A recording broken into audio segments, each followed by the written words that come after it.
Hello everyone, welcome to my channel learn with Gyanvi. आज मैं आप सभी को क्लास 7 एनसीईआरटी ज्योग्राफी के इंपॉर्टेंट पॉइंट्स कराने वाली हूँ।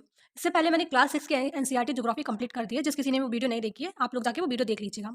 और इसके साथ में मैंने ज्योग्राफी के साथ में हिस्ट्री की और पॉलिटी की भी वीडियो डाल रखी है। आप लोगों ने अगर नहीं देखी है तो वो भी देख लीजिएगा।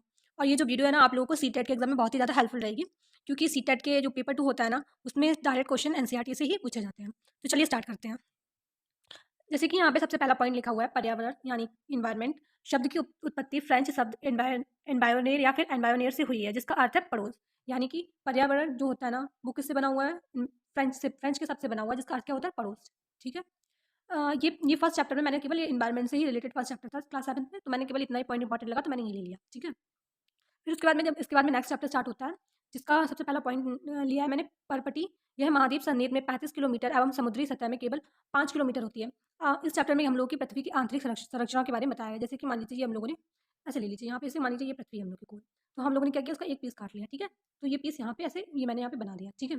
तो अब जैसे कि इन्होंने यहाँ पे बोला है, यह महाद्वीप संनिध में 35 किलोमीटर एवं समुद्री सतह में केवल 5 किलोमीटर होती है। तो जैसे कि आप लोगों को पता होगा, हम लोग की जो अर्थ है वो डिवाइडेड होती है क्रस्ट, मेंटल और कोर। तो सबसे पहले क्रस्ट होता है, जिसको क्या बोलते हैं? परपटी बोलते हैं। परपट यानी कि महाद्वीप से इसकी दूरी कितनी होगी? 35 किलोमीटर। और समुद्र से कितनी होगी? ये 5 किलोमीटर केवल। ठीक है। यानी कि जो हम लोग की अर्थ है उसकी गहराई, हम लोग अगर मान लो किसी भी कॉन्टिनेंट पे खड़े होते हैं, तो फिर उसके अंदर जाने पे हम लोग क्या 35 किलोमीटर चलना पड़ेगा, तो उतना एरिया क्या कवर करेगी? परपटी कवर करेगी। और अगर हम लोग किसी भी समुद्र वगैरह में खड़े होते हैं, समुद्र सतह, तो उसकी उसकी केवल मोटाई कितनी हो जाएगी? 5 किलोमीटर। ठीक है। नेक्स्ट पॉइंट है, महाद्वीप संनिध मुख्य रूप से सिलिका एवं एल्यूमिना का बना हुआ है। जैसे कि मैंने बताया था आप लोग, ऐसे मान लीजिए हम लोगों ने आपका एक पीस काट लिया। ये क्रस्ट मेंटल कोर में ये डिवाइडेड है। तो सबसे पहले ये जो क्रस्ट होती है वो किससे बनी होती है? सियाल से बनी होती है, जिसको क्या कहते हैं? सिलिका और एल्यूमिनियम। जैसे कि यहाँ पे आपको लिखा भी दिख रहा है, सिलिका एवं एल्यूमिना। नेक्स्ट है, महासागर की परपट्टी मुख्यतः सिलिका एवं मैग्नीशियम से की बनी होती है। ठीक है। नेक्स्ट देखते हैं। नेक्स्ट जैसे कि ये देखिए, मैंने यहाँ पे ये लगा रखा हुआ है डायग्राम, आप लोग सही से देख लीजिएगा, जिसको को भी नहीं समझ में नहीं आ रहा हो। ठीक है। नेक्स्ट है, परपटी के ठीक नीचे मेंटल होता है, जो 2900 किलोमीटर की गहराई तक फैला होता है। इसकी सबसे आंतरिक परत क्रोड है, जिसकी त्रिज्या लगभग 3500 किलोमीटर होती है। जैसे कि मैंने आपको डायग्राम बना के दिखाया था, मैंने डिवाइड भी किया था। इसको क्रस्ट बोलते हैं, इसको मेंटल बोलते हैं, ये क्रोड होती है। और मेंटल की डिस्टेंस कितनी होती है? 2900 किलोमीटर। और क्रोड की कितनी होती है? 3500 किलोमीटर। ठीक है। पृथ्वी का आयतन का केवल 1% हिस्सा ही परपटी है। अब जैसे कि ये जो मैंने बनाया था ना, अब परपटी कितना एरिया कवर कर रही है पूरे अर्थ का? केवल 1%। ठीक है। और 84% क्या ले रहा है? मेंटल। मेंटल के पास सबसे ज़्यादा एरिया होता है। ठीक है। और जो बाकी बच जाता है 15%, वो होता है क्रोड। ठीक है। नेक्स्ट, पृथ्वी की त्रिज्या 6371 किलोमीटर है। ठीक है। जैसे कि ये मान लीजिए हम लोगों को, जब ये पूरी डिस्टेंस कितनी हो जाएगी? 6371। ठीक है। नेक्स्ट देखते हैं।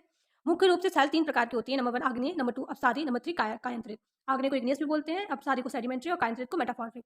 आग्नेय शैल को प्राथमिक सेल बोला जाता है। ठीक है। नेक्स्ट देखते हैं। ये देखिए, मैंने यहाँ पे पिक्चर भी लगा दी है। जैसे कि मैग्मा से आग वगैरह निकलती है ना, तो वही जब ठंडी हो जाती है तो क्या बनता है? इग्नियस रॉक बनती है। और वही जब तो टूट फूट जाती है तो क्या हो जाता है? सेडिमेंट्री रॉक बन जाती है। देखिए, सेडिमेंट्री रॉक बन गई। फिर उसके बाद में बहुत ही ज़्यादा हाई टेम्परेचर वगैरह पे किया जाता है, तो उसमें मेटामॉर्फिक रॉक बन जाती है। ठीक है। नेक्स्ट देखिए, आग्नेय सेल 2 प्रकार की होती हैं। अब जैसे कि जो हम लोगों ने आग्नेय सेल पढ़ी थी, इसको इग्नियस भी बोलते हैं इंग्लिश में। ठीक है। इग्नियस ये 2 प्रकार की होती है। नंबर 1 अंतर्वेदी शैल और नंबर 2 बहिर्वेदी शैल। अंतर्वेदी शैल कौन सी होती है? इनकी संरचना बड़े दानों का रूप ले लेती है। अब जैसे कि मैंने यहाँ पे शॉर्ट में लिख दिया, जो आग्नेय शैल होती है, उनकी संरचना के दाने कैसे होते हैं? बहुत ही बड़े-बड़े होते हैं। और ये अंतर्वेदी ने क्यों बोला गया है? जैसे इनके नाम से ही लिखा हुआ है, ये क्योंकि ये धरती के अंदर ही होती है, इसलिए इनको अंतर्वेदी शैल बोला जाता है। नंबर 2 है बहिर्वेदी। इनकी संरचना बहुत महीन दानों की होती है। और ये क्या होती है? धरती के बाहर, यानी कि ऊपर हम लोग की मिट्टी वगैरह में मिलेंगी, तो इनको क्या कहते हैं? बहिर्वेदी। ऐसे नाम से भी आप लोगों को पता चल रहा होगा। जो अंदर बनती है धरती के, वो अंतर्वेदी है, जो बाहर बनती है उसको बहिर्वेदी है। ठीक है। और अंतर्वेदी का उदाहरण भी दिया गया है, जैसे कि ग्रेनाइट। ग्रेनाइट क्या है? एक अंतर्वेदीय शैल है। ठीक है। अंतर्वेदी आग्नेय शैल है। ठीक है। और बहिर्वेदी का उदाहरण दक्कन का पठार बेसाल सैलों से बना हुआ है। ठीक है। ये याद रखना, दक्कन का पठार किससे बना हुआ है? बेसाल के सैलों से बना हुआ है। नेक्स्ट देखते हैं। हाँ, नेक्स्ट ये है इग्नियस। इग्नियस किससे बना हुआ है? इग्नियस शब्द की उत्पत्ति किससे हुई है? एक मिनट। हाँ, इग्नियस शब्द की उत्पत्ति हुई है इग्नियस से, जिसका अर्थ है अग्नि।